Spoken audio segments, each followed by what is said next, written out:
всушност е врата кога што тие се надевале за како што го нарекуваат ребулгаризација. И меѓу другото од претходниот принцип следи дека и во Албанија не може да има македонци. И тука гледаме и тоа што сега го прават. Сега се случува. Вештачки создават и тоа не го работат од сега. Од 1990 започна, јас сум сведок на бугарска телевизија сум гледал како почна да праќаат шлепери со помошти се и се што. Континуирано се работел во Албанија за создавање на бугарско малцинство, а додека треба да си признаеме македонската држава реално ништо нема направено таму. Значи тоа е резултат од 35 годишно бугарско работење и македонско спиење. Ето што се случува таму.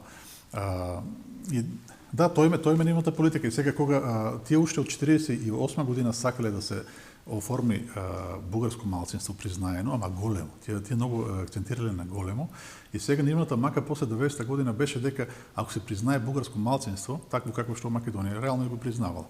Мислам тие неколку илјади луѓе кои што се декларираат бугари, тоа ќе значи признавање на небугарско мнозинство. Тоа им беше големата мака на нив, додека не сменивме преамбулата.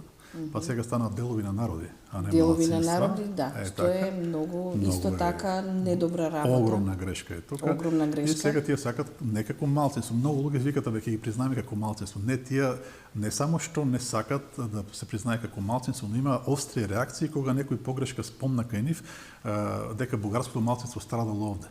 Имаше остри реакции, говори во парламентот како не ви е срам, бугарите не се малцинство, тие се мнозинство таму, тоа се зборуваше од бугарскиот парламент пред една година.